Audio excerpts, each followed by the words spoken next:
নমস্কাৰ যিসকল আত্মসহায়ক গোটৰ মহিলাসকলে মহিলা উদ্যমিতা অভিযান আঁচনিৰ ফৰ্ম লাভ কৰিছে সেইসকল আত্মসহায়ক গোটৰ মহিলাই ভিডিঅ'টোত ক্লিক কৰিছে যদি অনুগ্ৰহ কৰি ভিডিঅ'টো স্কিপ নকৰি প্ৰথমৰ পৰা শেষলৈ চাই থাকিব কিয়নো এইটো ভিডিঅ'ৰ মাজত আমি আলোচনা কৰিম যে আত্মসহায়ক গোটৰ মহিলাসকলে 10000 টকা পোৱাৰ কাৰণে বিজনেছ প্লেন ফৰ্মখন কেনেকৈ ফিল আপ কৰিব লগতে ফৰ্ম কোড পাব এই বিষয়টো আপোনালোকক জনাই দিম অনুগ্ৰহ কৰি ভিডিঅ'টো স্কিপ নকৰি চাই থাকিব আৰু ভিডিঅ'টো ভাল লাগিলে অনুগ্ৰহ কৰি শেয়াৰ কৰি আপোনালোকৰ বন্ধুবৰ্গকো চোৱাৰ কাৰণে সুযোগ প্ৰদান কৰিব তো আপোনালোকে মোবাইল স্ক্ৰীনত চাব পাৰিছে এনেকৈ এখন বিজনেছ প্লেন আপোনালোকক ফিল আপ কৰি দেখুৱাই আছো তো আপোনালোকে কেনেকৈ ফিল আপ কৰিব হেতু প্ৰথমে শিকাই দিছো তাৰ পিছত জনাম ফৰ্মখন কোৰ পৰা কালেক্ট কৰিব তো প্ৰথমে ইয়াতে লিখা চাব পাৰিব name of the entrepreneur SHG member তো ইয়াতে আপোনালোকে নিজৰ নামটো লিখিব তাৰ পিছত আপোনালোকৰ আত্মসহায়ক গোটৰ MIS কোডটো লিখিব তাৰ পিছত লিখা চাব পাৰিব কাৰেন্ট ইকোনমিক এক্টিভিটি তো আপোনালোকে যদি বৰ্তমানে কিবা কাম কৰি আছে তেন্তে কি কাম কৰি আছে ইয়াতে লিখি দিব আৰু যদি কোনো কাম কৰা নাই কোনো ব্যৱসায় কৰা নাই তেন্তে নো বুলি লিখি দিব তাৰ পিছত লিখা চাব পাৰিব কাৰেন্ট ইনকাম তো আপোনালোকে যদি কিবা কাম কৰি আছে বা কিবা ব্যৱসায় আগৰ পৰাই কৰি আছে তেন্তে সেই ব্যৱসায়খনৰ পৰা বছৰিকীয়া কিমান টকা ইনকাম কৰে ইয়াতে লিখি দিব তাৰ পিছত লিখা চাব পাৰিব নেম অফ দা বিজনেছ তো আপোনালোকে চৰকাৰী টকাখিনি পোৱাৰ পিছত কি বিজনেছ কৰিব ইয়াতে কিন্তু লিখি দিব লাগিব তো আপোনালোকে যদি ফাৰ্ম কৰে তেন্তে ছাগলীৰ ফাৰ্ম কৰিবনে কুকুৰাৰ ফাৰ্ম কৰিবনে গাহৰিৰ ফাৰ্ম কৰিব ইয়াতে লিখি দিব লাগিব তাৰ পিছত আহিব টাইপ অফ বিজনেছত আপোনালোকে প্ৰডাকশন কৰিবনে সাৰ্ভিস দিবনে ট্ৰেডিং কৰিব যিকোনো এটা অপচনত ক্লিক কৰিব তো আপোনালোকে যদি ছাগলীৰ ফাৰ্ম কৰে তেন্তে অবিয়াসলি প্ৰডাকশন যে লিখা আছে প্ৰডাকশন অপচনটোতে টিক দিব লাগিব তাৰ পিছত আহিব ইনভেষ্টমেন্ট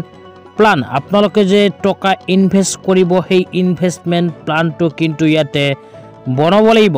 তো প্ৰথমে আপোনালোকে যিখন কাম যিখন ব্যৱসায় কৰিব সেই ব্যৱসায় কৰাৰ কাৰণে যদি মাটিৰ প্ৰয়োজন আছে তেন্তে কিমান বিঘা মাটিৰ প্ৰয়োজন হ'ব ইয়াতে বিঘা হিচাপত লিখি দিব তাৰ পিছত লিখা চাব পাৰিব নেম অফ দা ৰ মেটেৰিয়েলছ তো আপোনালোকে যিখন ব্যৱসায় কৰিব সেই ব্যৱসায় ৰ মেটেৰিয়েলছ বা কেঁচা মাল কি ইয়াতে লিখি দিব তো আপোনালোকে ব্যৱসায়খন কৰাৰ কাৰণে কি কেঁচা মালৰ প্ৰয়োজন হ'ব কি ৰ মেটেৰিয়েলছৰ প্ৰয়োজন হ'ব গোটেইখিনি ইয়াতে প্ৰথমে লিখি দিব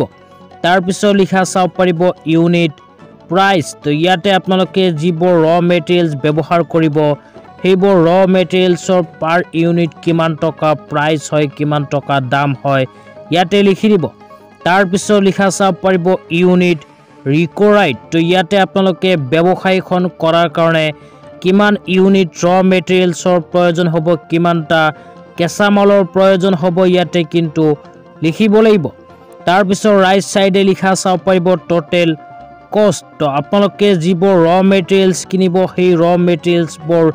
টোটেল কষ্ট কিমান লাগিব আপোনালোকে ব্যৱসায়খন আৰম্ভ কৰাৰ কাৰণে যিবোৰ বস্তু কিনিব সেই বস্তুবোৰ গোটেইখিনি মিলাই কিমান টকাৰ প্ৰাইস হ'ব কিমান টকাৰ কষ্ট হ'ব টোটেল কষ্টত লিখি দিব তাৰ পিছত লিখা চাব পাৰিব টোটেল ইনভেষ্টমেন্ট তো আপোনালোকৰ ৰ মেটেৰিয়েলছত যিমানখিনি দাম হয়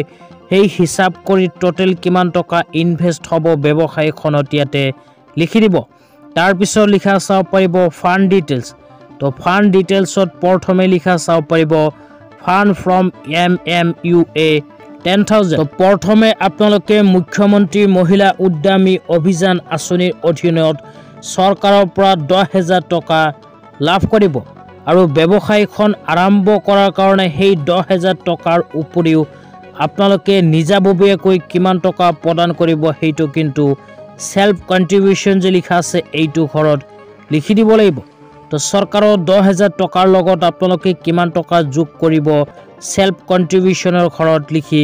ৰাইট সাইডে টোটেল যে লিখা আছে টোটেল ইনভেষ্টমেন্ট কিমান টকা হ'ব টোটেল প্ৰাইস কিমান হ'ব ইয়াতে লিখি দিব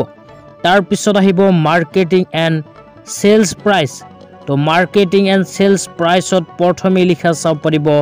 প্ৰডাক্ট তো প্ৰডাক্টত আপোনালোকে ব্যৱসায়খন আৰম্ভ কৰাৰ পিছত আপোনালোকৰ ব্যৱসায়ৰ মাজত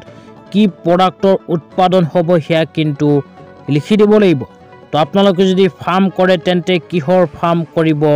ইয়াতে লিখি দিব তাৰ পিছত লিখা চাব পাৰিব এক্সপেক্টেড প্ৰডাকশ্যন তো আপোনালোকৰ প্ৰডাকশ্যন কিমান হ'ব কেজি হিচাপত ইয়াতে লিখি দিব তাৰ পিছত লিখা চাব পাৰিব এভাৰেজ সেল প্ৰাইস তো পাৰ ইউনিটত এভাৰেজ সেল প্ৰাইস আপোনালোকৰ কিমানকে আহিব ইয়াতে লিখি দিব তাৰ পিছত লিখা চাব পাৰিব টোটেল সেলস টাৰ্ন ওভাৰ তো বছৰেকে কিমান টাৰ্ন ওভাৰ হ'ব টোটেল ফাৰ্ম বা টোটেল ব্যৱসায়ত আপোনালোকৰ কিমান টাৰ্ন ওভাৰ হ'ব ৰাইট সাইডে কিন্তু লিখি দিব লাগিব তো আত্মসহায়ক গোটৰ মহিলাসকলে সাধাৰণতে এনেকুৱাকৈ এখন বিজনেছ প্ল্যান বনাব বিজনেছ প্ল্যানখন বনাই মুখ্যমন্ত্ৰী মহিলা উদ্যমিতা আঁচনিৰ ফৰ্মৰ লগত দি দিব তো যিসকল মানুহে এইখন ফৰ্ম বুজা নাই সেই সকল মানুহে নিশ্চয় এইটো ভিডিঅ'ৰ কমেন্ট বক্সত কমেন্ট কৰি জনাই দিব তেন্তে ইয়াৰ নেক্সট ভিডিঅ'ত আপোনালোকক আৰু নতুনকৈ ভাল ধৰণে বুজাই দিবলৈ চেষ্টা কৰিম তো আজি ইমানেই ধন্যবাদ।